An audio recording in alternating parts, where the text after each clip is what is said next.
सबसे केदारनाथ, बद्रीनाथ, और 2 धाम तो मेरे डिस्ट्रिक्ट में, जहाँ से मैं बिलोंग करता हूँ, जिस क्षेत्र से मैं बिलोंग करता हूँ, जहाँ से मैं एमएलए हूँ, आपका यमुनोत्री हो गया और गंगोत्री हो गया। 4 धाम यात्रा का प्रथम पड़ाव यमुनोत्री से होता है। मैं अपनी विधानसभा की बात करता हूँ तो प्रोला विधानसभा में सबसे, अगर आप पूरे वर्ल्ड में, अमेरिका में बैठा होगा, आपके इंग्लैंड में बैठा होगा, वहाँ का जो टूरिस्ट होगा उनको पता है कि केदारकांठा कहाँ है, हरकीदुन कहाँ है, चांगशिल कहाँ है, बाली पास कहाँ है, भराड़सर कहाँ है, देवकारा कहाँ है। तो ऐसे बहुत सारे प्लेसेस हैं कि जहाँ पे मैं आप लोगों को भी इनवाइट करना चाहता हूँ। आप आइए, बिल्कुल एक बार जरा विजिट कीजिए वहाँ पे। एक हाल ही में रिपोर्ट आई थी जिसमें कहा गया था कि उत्तराखंड पूरे भारत में दूसरा वो राज्य है जो बहुत तेजी से विकास की गति पर आगे बढ़ रहा है, और साथ ही भ्रष्टाचार मुक्त प्रशासन के तौर पर उत्तराखंड की छवि बन चुकी है। ऐसे में यहाँ पर निवेश करना काफी वाजिब माना जाता है। वो क्यों और कैसे?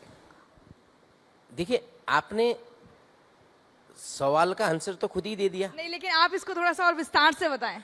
मैं आपको बताना चाहता हूं कि भाई उत्तराखंड को निवेश के लिए क्यों सुरक्षित माना जा रहा है।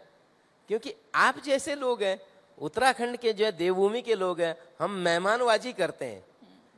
हम किसी के साथ, उत्तराखंड को जो है किसी के साथ कुठाराघात नहीं करते हैं, छलावा नहीं कर सकते हैं, जीरो टॉलरेंस। यहाँ पे एक चीज बड़ी बात आती है कि यहाँ का जो नेतृत्व है राइट नाउ, जो उत्तराखंड का नेतृत्व है वो पारदर्शी है, जीरो टॉलरेंस पे काम कर रहा है, और आने वाले समय में ये जो उत्तराखंड है और राज्यों के लिए एक तरीके से एक एग्जाम्पल बनेगा।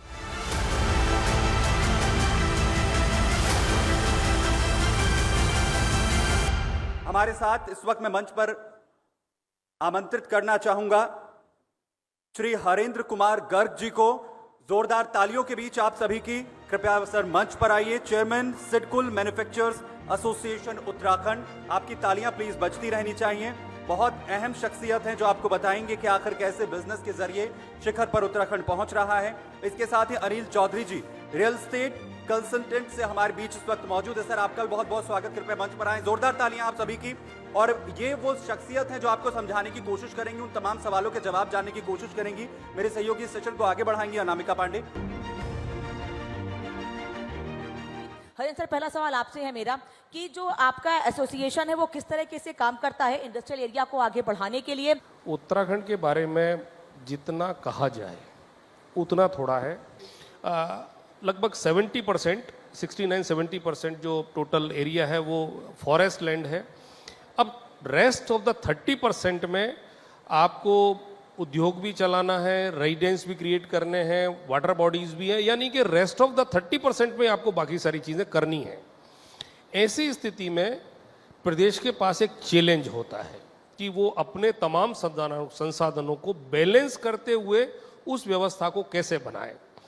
इन सब के बावजूद भी अगर हम उद्योग और व्यापार की दृष्टि से देखें तो आपको एक नया चीज़ दिखाई देगा। हम लोग साहब पूरे कंट्री का 22% फार्मा प्रोडक्ट करते हैं, ये एक अपनी बड़ी फिगर है।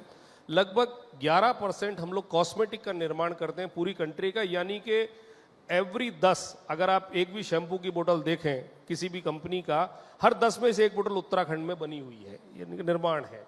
एक बड़ा आंकड़ा है। Same lying with the herbal and Ayurveda. Ayurveda तो लगभग हम 35 से 40% बना रहे हैं। हर्बल में भी हमारी स्थिति कमोबेश सेम है। 2018 इस प्रदेश के लिए पहला अनुभव था इन्वेस्टर समिट का। 18 के अनुभव को हमने 2023 में काम किया। लगभग 30 पॉलिसी को रिव्यू किया, रिवाइज किया, according to environment friendly, investor friendly बनाया गया। सबसे पहली बात थी। दूसरी चीज, एक बनाया गया सिस्टम कि जहां हम जा रहे हैं वहीं पे कुछ एमओयू साइन करें। नतीजा ये हुआ कि जो सरकार का, राज्य सरकार ने तय किया कि हम 2.5 लाख करोड़ इन्वेस्टमेंट को टारगेट कर रहे हैं, तो आप समझिए कि जब तक हम लोग मुंबई में थे तो 2 लाख करोड़ तो मुंबई तक ही कर चुके थे हम, और जब एंड हुआ है तो 3,54,000 करोड़ पे एंड किया गया। मुख्यमंत्री जी ने ट्रूली एज ए सीईओ काम किया। मैंने बहुत वर्षों के बाद ऐसा देखा कि अगर उनको समय दिया कि सर अपने को 9:30 बजे इंडस्ट्रियलिस्ट बैठेंगे, मीटिंग करेंगे, तो he was ready for 9:30 sharp. तो ये एक मुख्यमंत्री का कमिटमेंट और डेडिकेशन इस बात से दिखता है। और इसके अंजाम एक दिन में नहीं होता, क्योंकि कैपेक्स है। कैपिटल एक्सपेंडिचर एक दिन में खड़ा नहीं होता, कैपिटल एक्सपेंडिचर एक दिन में नहीं आता। कुछ शॉर्ट टर्म प्लान होते हैं, कुछ लॉन्ग टर्म प्लान होते हैं।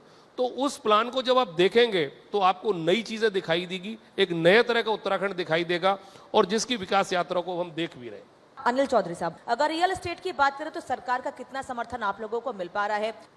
अभी जैसे यहाँ पे एक लैंड